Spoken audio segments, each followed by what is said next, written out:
Well, hello and welcome to all of you joining us here today. I'm Fiona Lang Sharp, IBCLC Director of Communications and MC here at Gold Learning.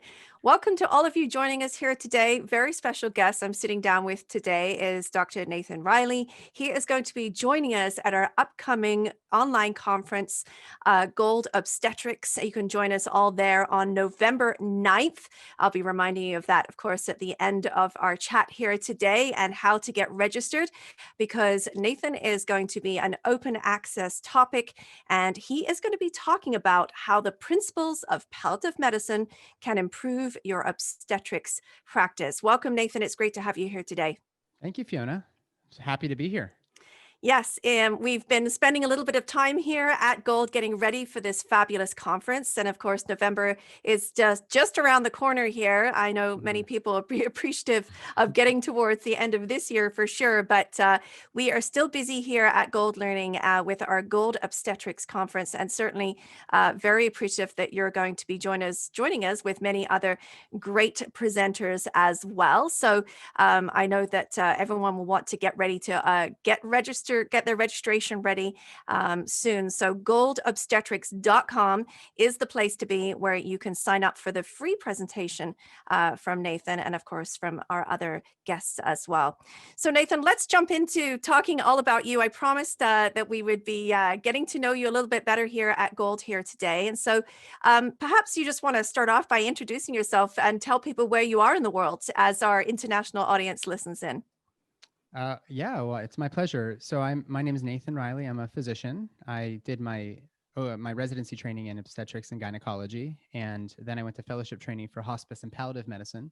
So some people call me, the bookend doctor, or because I do a lot of birth work and I do a lot of work with complex illness, especially when complex illness um, reaches a point where you may have far less time here with us in this human plane.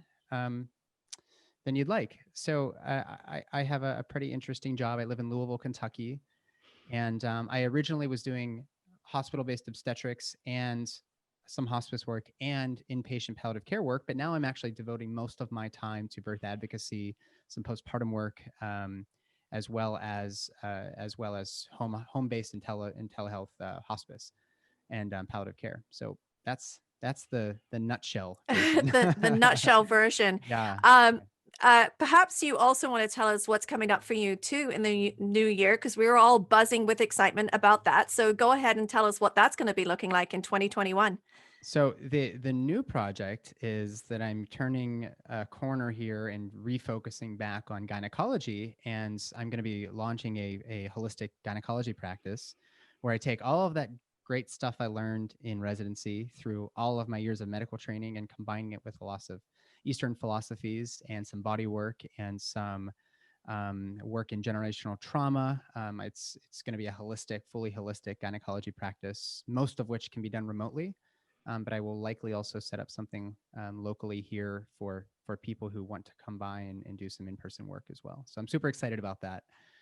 Yeah, absolutely. I mean, something else to look forward to in the new year, which is, I think many of us are looking forward to kind of where practices are growing and developing. You talked about it being remote, remote work as well, which, everyone is sort of adjusting to in the climate that we're in right Yeah, now, which is actually really good for practitioners to reach folks, further wide, because that's a lot of some of the issues that we see our clients have, our patients have, is that they can't reach us. They want to be closer. Perhaps they live in a far out territory or states that just sure. doesn't have, the type of practice that they're looking for. So I think the object is to reach as many people and make it as equitable as possible, right? Yeah, yeah.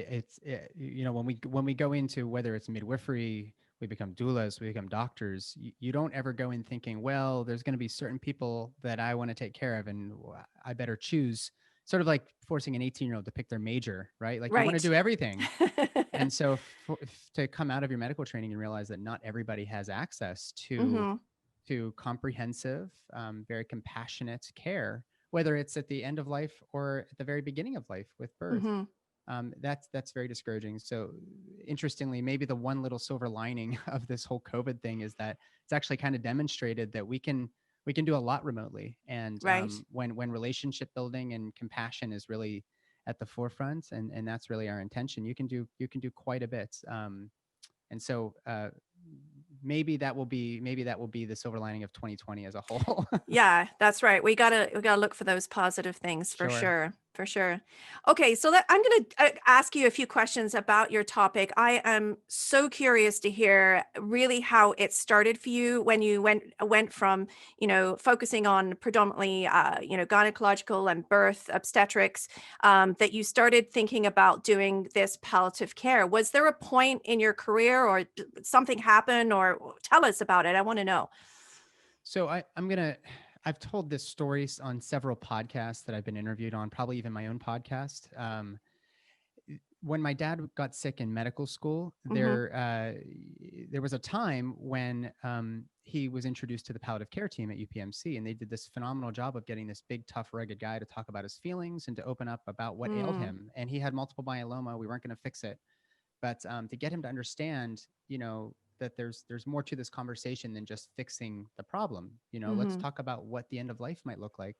I remember that being a really impactful part of my life, and I at that point hadn't decided on a specialty. I was in the middle of medical school, but I do remember, one occasion when he had, a bout of diarrhea, being wheeled from the parking lot to the doctor's office, and I remember thinking, like, this isn't right. This is Mm. not, this is really sad to see a patient go through that. And fast forward then to my residency training, fellowship training, et cetera. You see that the medical systems are great. They have all these resources, but again, back to access. If the sickest, most vulnerable people can't reach us without having Right. diarrhea in the middle of a lobby, then what can we do through policymaking and through advocacy to try to improve on that? So that's probably where my mind shifted to: how can we do this better than this big system?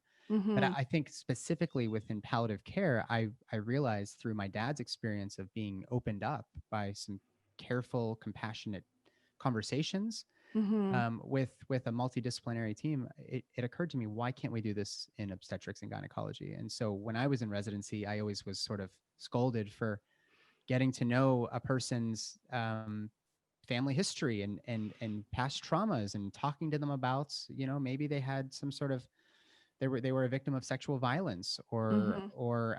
domestic abuse, or they saw their mother go through something like that, and now they're about to have a baby and they feel exposed and vulnerable in birth. So sitting at the end of their bed and getting to know that really helped me care for them, but that was never necessarily applauded. It's never been really modeled either as to how that Right. could be better birth Mhm. care. And so what I realized is, oh, this is what midwives do. This is what doulas do. They really get to know a person. And what if I could take my sort of esoteric medical mind and open it up to the idea of actually getting to know people better, getting to know their values, getting to know what scares them, and how could Mhm. that actually improve the practice of birth, or of hospice work, right? And so I actually am doing that in both of my roles, and Mhm. um, I couldn't be happier as to where my career took me, because I was initially not very happy with my choice to go into medicine, but I'm super happy with where I am now. Well, there we go. There is light, as they say, There's at the light. end. There's light at the end of the tunnel. Well, I mean, we're certainly appreciative. Just listening to you and chatting with you today. I mean, I can hear the passion, the advocacy that you have, the change, the difference that you want to make in folks' lives. And my only connection really to palliative care, it's interesting for me, is that my mother worked in palliative care my whole, as I was growing up, and she exposed me to all sorts of things. And then I initially became a birth doula and lactation consultant. So we have this blend in our family, that we can talk about Wow. both ends of life, which is really beautiful as well. So I mean, having this dual didactic, as yourself, I want to know what happened when what was the response that you saw when you first sort of started practicing these principles in your practice? I think there's a little bit of resistance from the system as a whole, because we're supposed to be efficient. We're sort of rewarded for how much can we get done in a small period of time. This word productivity drives me crazy, Mm. because I don't produce anything when I'm sitting there taking care of a person in the short term, but in the long run, we build bridges, we build trust, we build a collaborative team between a Mhm. midwife, a doula, a doctor, And rebuilding that trust, I think, is a really, really important part, given the sort of state of multiple crises that we're in within the United States and healthcare at large, where people don't want to go to the hospital. They're afraid of what's going to happen to them. They're afraid of these hospital bills that weren't explained when they signed the paperwork when they were in distress. And so initially, I guess I felt a little bit of resistance, but over the long run, people realize that, oh man, if my wife or my partner or whoever was in this position, or if it was my dad being wheeled down the hallway, is this Right. how you would want that to go? And the answer is no. But we also can't come to a problem with our own ideas as to how to fix it if we don't fully understand the scope of the problem and who it is that problem is affecting. Yeah, so this sounds like more of a journey. It's not a race, so to Right. speak. Right. It's a journey. It is a one day at a time. In the time that you've been, I know you mentioned just briefly, and I want you to state it again so everyone hears it. You do have your podcast. So where can folks find you to hear all the latest and updates? So the Obigino Wino podcast can be found. That's my podcast. You can find it on iTunes, Spotify, everywhere. And really, the intent is to review through an evidence-based lens and sort of just a palliative care lens as well. How can we approach these topics presented by ACOG through practice bulletins, et cetera? Mm, And how can we really use that information in a respectful, sort of dignified way? And, right. and and the reason I say that is that you can come up with a plan for how to take care of a person, but these are really just guidelines and recommendations. Not until you get to know the person can you really apply those recommendations in a responsible, dignified way. So I try to kind of walk both lines there, while respecting that ACOG has produced these guidelines and we are expected to practice to that standard of care, and I do as well. Yeah, you really are the image of collaborative care. You know that, right? That's what I've ventured out. We need to have T-shirts made. Yes. Some clever logo. That is very flattering. Thank you. Yeah. Oh, you're very welcome. And it's important. I mean, and listen, I hear this conversation all the time about we need to be better collaborators. We need to work together. I mean, it's a focal point for a lot of our conferences here at Mhm. Gold Learning, and I'm very proud of that. But the practice itself is another element. It's, you can talk about it, but is it being actually put into, our clinics, our online consults? What are we doing about it? What are the steps? So, I mean, I'm hoping that you're talking about that too, just as an FYI, because I think it's really hard. We can all talk about it, but can we talk the talk and walk the walk? What is it that where are we getting to with all of this, right? Yeah, I think that at some point in the past, probably within the past 100 years, all of those people that are actually sitting with a person when they're in pain, and that includes the nurses, the lactation consultants, the phlebotomists, the midwives, the doulas, everybody was sort of ushered away from the negotiation table, and big business Mm, walked in and took over this model of providing care to maximize profits and to run a business, which it does have to do. I mean, it of does cost course. money. Yeah. However, we're the people that are taking care. And if you're not happy with how you're being told to take care of people, then do it differently and Yeah. show how much better it can be.